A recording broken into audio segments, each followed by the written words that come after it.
최근 종영한 화제의 드라마 아이오와 변우석 주연의 퓨전 사극 21세기 대군 부인 다들 들어보셨나요? 제작비 300억 원이 투입되고 최고 시청률 13.8%를 기록하며 엄청난 흥행을 거뒀지만 결국 이 대작은 박수가 아닌 주연 배우들과 제작진의 대국민 사과 릴레이로 막을 내렸습니다. 도대체 성공 가도를 달리던 이 대작 드라마가 어쩌다 역사 왜곡과 매국 논란의 중심에 서게 되었을까요? 오늘 영상에서는 단순한 고증을 넘어 왜 이 사태가 동북공정에 빌미를 주는 위험한 참사인지, 그리고 우리가 왜 분노해야 하는지 역사적 관점에서 낱낱이 파헤쳐 보겠습니다. 논란의 불씨는 11화에 방영된 왕 이완의 즉위식 장면에서 크게 터졌습니다. 극중 21세기 대한민국은 일제강점기나 6.25 전쟁을 겪지 않고 자주적으로 황실을 이어온 입헌 군주국이라는 설정입니다. 그런데 이 자주국의 왕이 즉위식에서 구슬끈이 9개인 구류면류관을 쓰고 신하들은 왕을 향해 만세가 아닌 천세를 외칩니다. 여러분,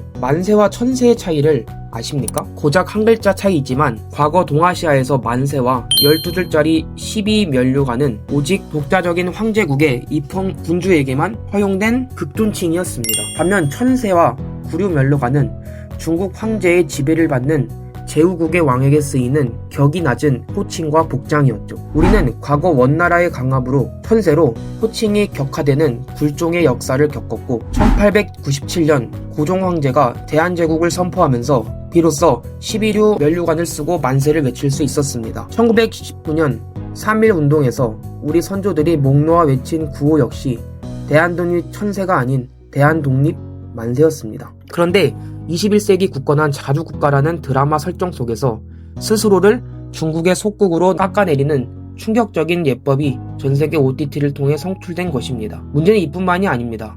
드라마 곳곳에는 우리의 일상과 문화를 지워버리는 은밀하고 찝찝한 연출들이 이어져 있었습니다. 왕실 여성들이 차를 나누는 장면에서는 우리 고유의 다래가 아닌 중국식 답법이 등장했습니다. 한국의 정통 다래는 물을 따로 식혀 차를 조심스럽게 우려내는 정제된 방식이지만 드라마에서는 구멍이 뚫린 차판에 뜨거운 물을 부어 흘려보내는 중국식 공부차 방식을 그대로 따라했습니다. 게다가 14화에서는 왕족은 날 것을 먹지 않은 것이 법도라는 대사까지 등장하는데요. 이는 역사적 사실과 완전히 다릅니다. 실제 조선의 왕들은 육회, 내장회, 전복 등 다양한 날 것을 즐겨 먹었습니다. 반면 날 것을 먹지 않은 식문화는 흑사병 이후 뜨거운 물에 익혀 먹는 문화가 정착된 중국 명청시대의 전형적인 특징입니다. 또한 드라마 내내 한복을 억압과 구속의 상징처럼 다소 부정적으로 묘사한 점도 도마 위에 올랐습니다. 악역인 대비나 낮은 신분의 하인들만 한복을 입고 주인공들은 중요한 왕실 행사에서도 보란듯이 서양식 정장을 고집했죠. 심지어 화면에 잡힌 데뷔의 만년필조차 역사적 맥락에 맞지 않는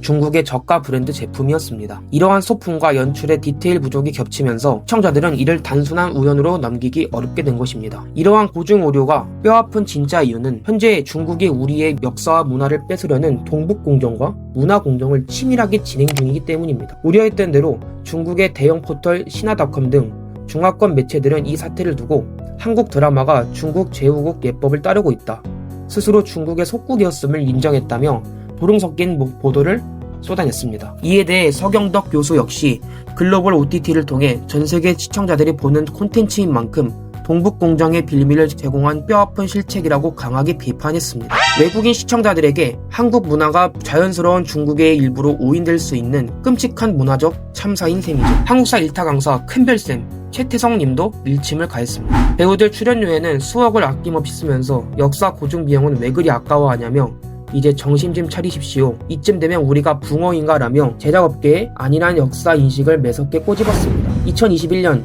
조선 왕실의 중국 음식을 올려 단 2회 만에 폐지되었던 드라마 조선 구마사 사태를 기억하실 것입니다. 그러므로 5년이 지난 지금 우리는 또다시 똑같은 실수를 반복했습니다. 논란이 거세지자 주연 배우들을 시작으로 감독과 작가까지 뒤늦게 고개를 숙이며 사과문을 올렸습니다. 대체 역사물이라는 장르적 상상력과 창작의 자유는 물론 존중받아야 합니다. 하지만 선조들이 피땀 흘려 되찾은 자주의 상징을 우리 스스로 훼손하는 것은 창작이 아니라 역사에 대한 무지이자 태만입니다. K 콘텐츠가 전세계의 주목을 받는 지금 제작진들은 작품의 화제성이나 수익을 쫓기 전에 철저한 역사적 책임감과 고증 시스템을 먼저 갖춰야 할 것입니다. 이번 사태를 보며 여러분들은 어떤 생각이 드셨나요? 창작의 자유는 어디까지 허용되어야 하며 역사 고증의 마지노선은 어디일까요? 여러분의 생각을 댓글로 자유롭게 남겨주세요. 오늘 영상이 유익하셨다면 구독과 좋아요, 알림 설정까지 부탁드립니다. 다음에 더 깊이 있고 유익한 역사 이야기로 돌아오겠습니다. 감사합니다.